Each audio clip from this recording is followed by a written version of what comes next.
but we got to go to the Alabama-Tennessee game. And, hey, I was as excited for this game as anybody else was. I couldn't wait for this game.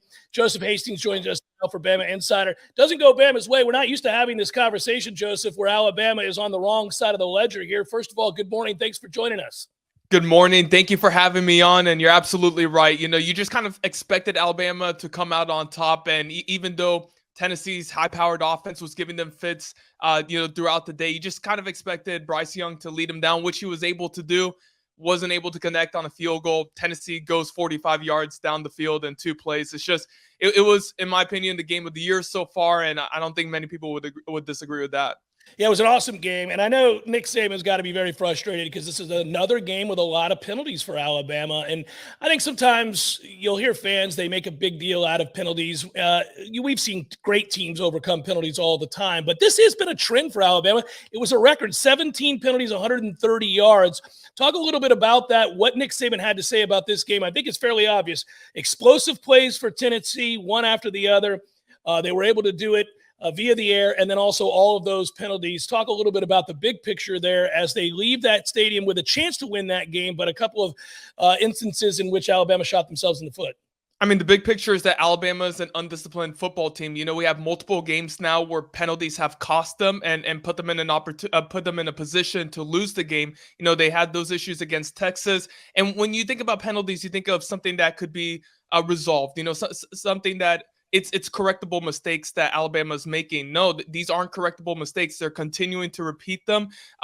Like you mentioned, 17 penalties for 130 yards. Just untimely penalties too, like a Trayshawn Holden false start that you had there too, that put them in tough position, holding calls, and offensive penalties, defensive penalties, just all around. It wasn't a good performance by Alabama in that respect. And even with all of that being said, 17 penalties for 130 yards, the refs seemingly favoring Tennessee in certain situations, namely the targeting call that wasn't made on Bryce Young, and Hendon Hooker throwing for 5 touchdowns, Jalen Hyatt catching 5 touchdowns. With all that being said, Alabama was in a position to win this game. So, as an Alabama fan, you can kind of take this in 2 different ways. One, we have issues that will not be able to be resolved. It's going to plague us down the line. We may lose one game before the SEC championship. We may be even lucky to make the SEC championship. You can have that perspective, or you can have the perspective that with all of that happening, Bryce Young coming back from an injury, throwing for 455 yards,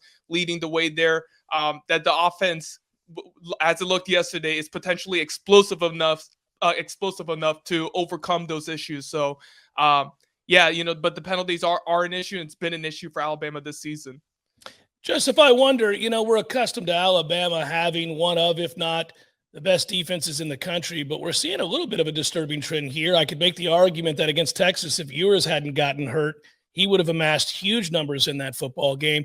Now you see Hendon Hooker, who now vaults himself in that Heisman race. He's having a fantastic year. You got to give the guy credit. He was fantastic here. You referenced the numbers, completed over 70% of his passes, 385 yards, 5 touchdowns, was able to scramble some. We're not used to seeing Alabama's defense look this susceptible.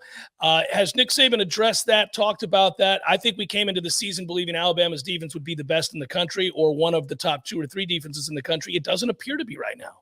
Yeah, I mean, refer to the defense as soft, and honestly, you can't really disagree with that assessment because of how the secondary looked specifically. And, Jalen Hyatt was able to essentially do whatever he wanted to do, and you can't necessarily blame the DBs too much there. They're put in a lot of one-on-one situations. At some point, you have to kind of adjust and give some safety help over the top, or at least make it difficult for number 11 to catch the ball. He was able to do whatever he wanted to do, yesterday, and it kind of reminds me of what Devontae Smith was able to do against Ohio State in the championship game. Just no adjustments being made there in that respect. So it is an issue of the players not being able to execute, but it's also an issue of the coaching staff not being able to adjust in that respect as well. And then also the defensive line wasn't able to generate any pressure. No quarterback hurries yesterday. That is honestly, in my opinion, the stat of the game. No quarterback hurries. Hendon Hooker was able to sit back in the pocket, essentially do whatever he wanted to do. There was one sack by DJ Dale, but that's a deadly combination, not in favor of Alabama in that respect. No quarterback hurries or pressures or anything like that.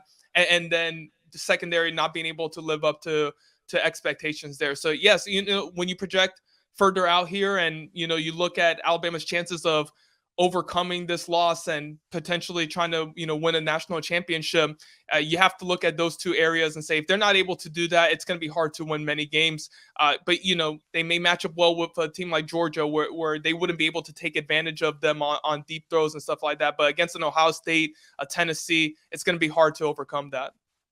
It's always interesting with Alabama. The bar is so high. We talk about the difference between winning a national championship or not. It's a national championship or nothing for Alabama every year. That is the goal. So when you look at games like this, I think most of us from a distance say, well, Alabama will rebound, and they likely will, and they get a chance now next against Mississippi State, a less powerful offense certainly. And, as long as they're in that SEC championship game, Alabama will have that opportunity. We know. Last question for you. I know you do a great job for Bama Insider covering recruiting as well. I would imagine that recruits were out in full force for this game on both sides. Bama's not going to suffer in the world of recruiting here. I can't imagine there was any fallout from this, but you tell me. No, there wasn't any fallout from what we were able to gather. Commitments came out onto the Twitter sphere, as we like to call it, and supported Alabama. A couple commits tweeting out "Roll Tide," and that's obviously the mentality there too. You can kind of look at it two ways as a recruiting perspective too.